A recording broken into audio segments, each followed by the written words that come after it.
සුබ දවසක් ඔයාලා හැමෝටම. කැරමල් පුඩින් එකක් ලේසියෙන් රසට හරියටම හදාගන්න විදිය තමයි අද මම ඔයාලට අරගෙන ආවේ. ඒ වගේම තමයි මේ කැරමල් පුඩින් එක කැඩෙන්නේ නැතුව කෑලි කපන්නත් පුළුවන්. ඒ වගේම තමයි අඩු අමුද්‍රව්‍ය ප්‍රමාණයකින් ඉක්මනට හදාගන්නත් පුළුවන්. අපි එහෙනම් හදාගන්නේ කොහොමද කියලා බලමු.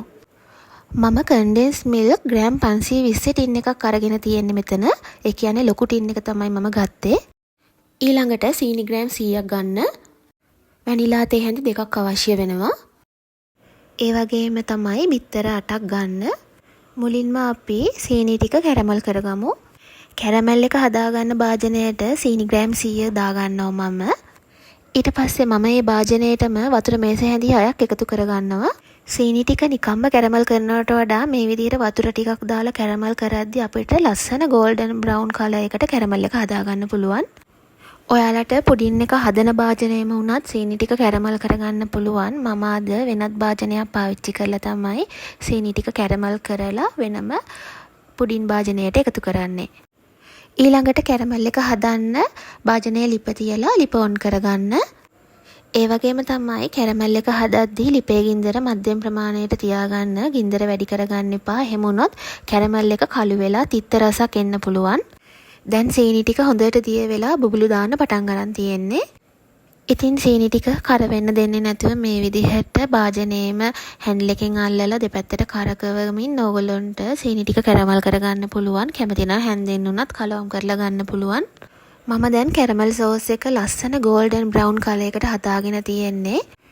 මේ වෙලාවේදී ලිප ඕෆ් කරලා ඉක්මනින්ම පුඩින් හදන භාජනයට මේ කැරමල් සෝස් එක මාරු කරගන්න ඕනේ.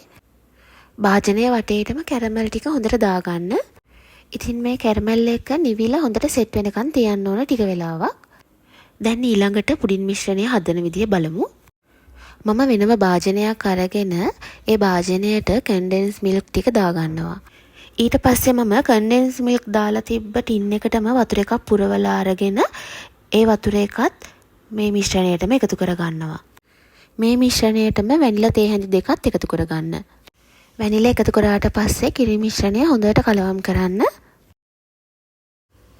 ඊළඟට හැන්දක් හරි ගෑරුප්පුවක් හරි අරගෙන බිත්තර ටික මේ විදිහට හොඳට ගසා ගන්න. ඔයගොල්ලන්ට කැමති නම් බිත්තර ටික බ්ලෙන්ඩර් කරලා ගන්නත් පුළුවන්. බිත්තර ටික කිරි මිශ්‍රණයට එකතු කරන්න කලින් පෙනේරකින් හොඳට පෙරා ගන්න.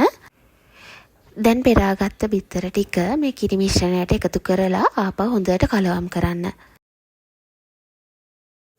ඔයගොල්ලන්ට පේනවා ඇති දැන් කැරමල් එක හොඳට සෙට් වෙලා තියෙන්නේ.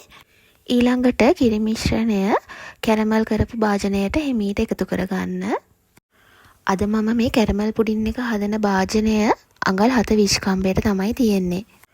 පුඩින් එක ස්ටීම් කරන්න කලින් ඕගොල්ලන්ට පුළුවන් මේ විදිහට පියන් එකකින් හොඳට වහගන්න. එහෙම නැත්නම් ඕගොල්ලෝ හොඳට ෆොයිල් එකකින් කවර් කරලා තමයි ස්ටීම් කරන්න ඕනේ. ඔයාලා කැරමල් පුඩින් එක ස්ටීම් කරනවා නම් විනාඩි 45ක් විතර ස්ටීම් කරගන්න. oven එකේ බේක් කරනවා නම් සෙල්සියස් අංශක 180ට විනාඩි 45ක් හෝ විනාඩි 50ක් විතර බේක් කරගන්න ඕනේ. ඔයාලා oven එකේ බේක් කරනවා නම් oven එකට එන ට්‍රේ එකට මුලින් වතුර ටිකක් දාගන්න. ඊට පස්සේ පුඩින් භාජනය ඒ ට්‍රේ එකට උඩින් තියලා තමයි බේක් කරගන්න ඕනේ. පුඩින් එක හොඳට ස්ටීම් වෙලාද කියලා බලන්න මේ විදිහට ටූත් පික් එකක් දාලා බලන්න. ටූත් පික් එකට පුඩින් මිශ්‍රණය ඇලිලා එන්නේ නැත්නම් හොඳට කැරමල් පුඩින් එක ස්ටීම් වෙලා තියෙන්නේ. කැරමල් පුඩින් එක ස්ටීම් වුණාට පස්සේ හොඳට නිවෙන්න තියන්න ඕනේ.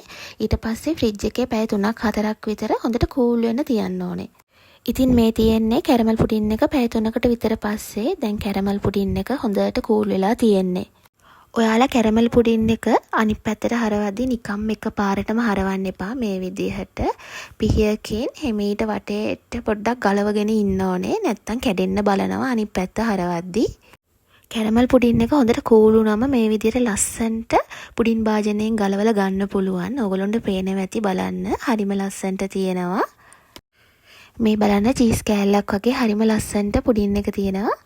ඒ වගේම තමයි හොඳ සොෆ්ට් එකට තියෙනවා. පොඩ්ඩක්වත් තද ගතියක් නැහැ. ඉතින් මේ කැරමල් පුඩින් එක හදන්න අවශ්‍ය කරන දේවල් මම ඩිස්ක්‍රිප්ෂන් බොක්ස් එකෙත් දාලා තියෙනවා. ඔයාලට ඒකිනුත් බලන්න පුළුවන්. එහෙනම් මේ වගේ තවත් රස වීඩියෝකින් අපි නැවත හමු වෙමු. ඔයාලා හැමෝටම සුබ දවසක්.